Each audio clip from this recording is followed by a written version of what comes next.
Washington's clear-thinking headquarters. The Morning Majority, 5 to 9 on 630 WMAL. 737 on WMAL. Morning Majority. Good Tuesday to you. Brian Neiman, Mary Catherine Ham, Brian Wilson in the house. Jake Tapper joins us now, senior White House correspondent for ABC News. Morning, Jake. Hey, Jake.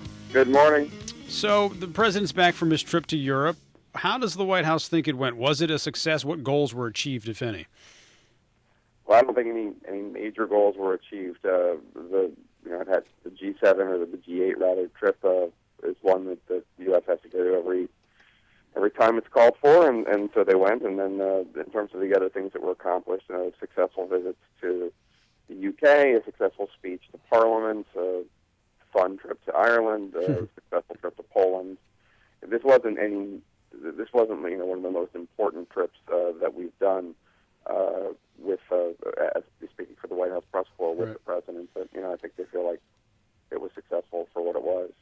Hey, Jake, I'm curious though. While he was over there, the auto pen was busy signing the extension of the Patriot Act into law, and there's been a Congressman Tom Graves, has said, I'm not sure that's legal. And he points to Article 1, Section 7 of the Constitution, said that if he approves, he shall sign it, not the auto pen. Is this going to be a thing? It's certainly something with some controversy. There, as you probably know, during the Bush administration, they looked into whether or not the president could do this, could to use the auto pen to sign legislation if needed.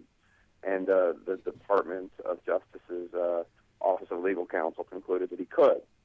I don't think this is something that we'll see again happening. It was one of these very rare occasions where Congress signed the Patriot Act while the president was abroad, and if he didn't use this auto pen to sign it, then there would have been a period the White House felt where there was nothing, and so they used the auto pen.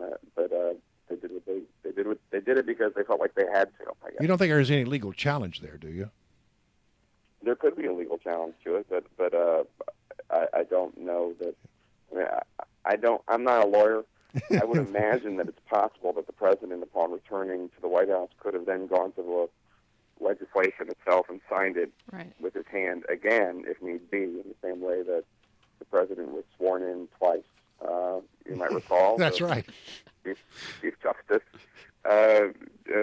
swore him in, and I guess there was some fumbling of the oath, and then later that day they did a private ceremony just to make sure there were no legal challenges. I suppose it's possible they could do the same thing with this law, but in the meantime, they wanted to be able to continue doing whatever they do with the Patriot Act. Good morning, Jake Tapper. This is Mary Catherine.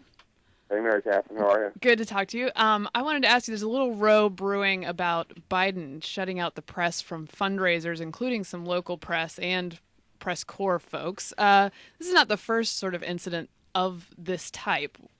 I don't think I'm amiss in saying that the Obama administration promised a lot of transparency on the campaign, but we've had some incidents like this where the press has gotten a little charged up. What's the story here?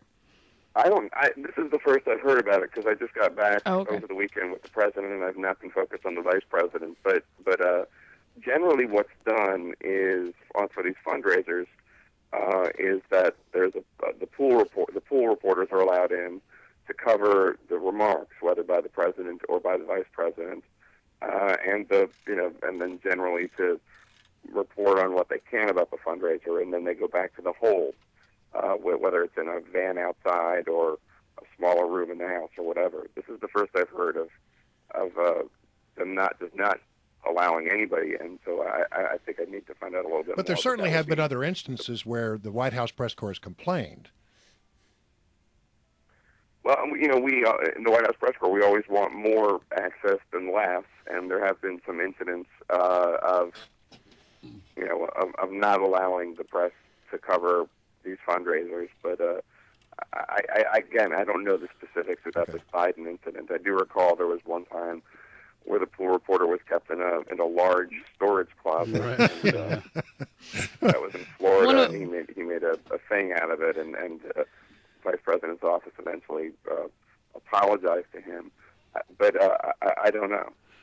That was one of the more colorful press pool photos I've seen in a while, the inside of the broom closet. Hey, President Obama has nominated a new person for the chairman of the Joint Chiefs of Staff Army General Martin Dempsey. Why that move, and especially going with the Army? Well, originally there was the president had wanted to tap somebody else for that job, Marine General House Cartwright, who is his favorite general and a very popular figure among some circles. But Cartwright had alienated Defense Secretary Gates and Admiral Mullen during some of the build-up to the new strategy in Afghanistan and Pakistan.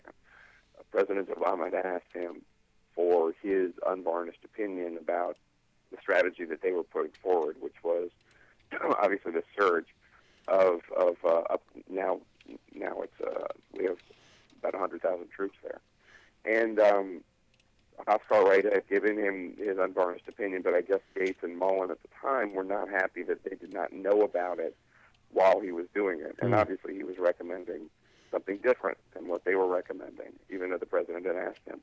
This caused a lot of problems for House Cartwright when it came to putting forward his nomination. Ultimately, the president went in a different direction because some of his top advisors protested that he should not pick House Cartwright. Well, listen, Jake, we really appreciate you getting up this morning, especially if you've been on a trip and everything. Can I just say, for my money, I don't know Jake. I don't know you well. If we've passed and met before, I don't recall it. But for my money, Jake Tapper is one of the best to ever do the job down there. Having worked in the White House and covered the White House, it's a tough job. And Jake, my hat's off to you for walking a very fine line. It's very difficult, and you've found the right touch to it. So congratulations on that. You're very nice. That's very nice to hear. And we'd like for you to come back on the show. Yeah, that's really what it's about. I'm just sucking up. I'll come back. All right, Jake. Good to talk to you as always. Jake Tapper, ABC Senior White House Correspondent.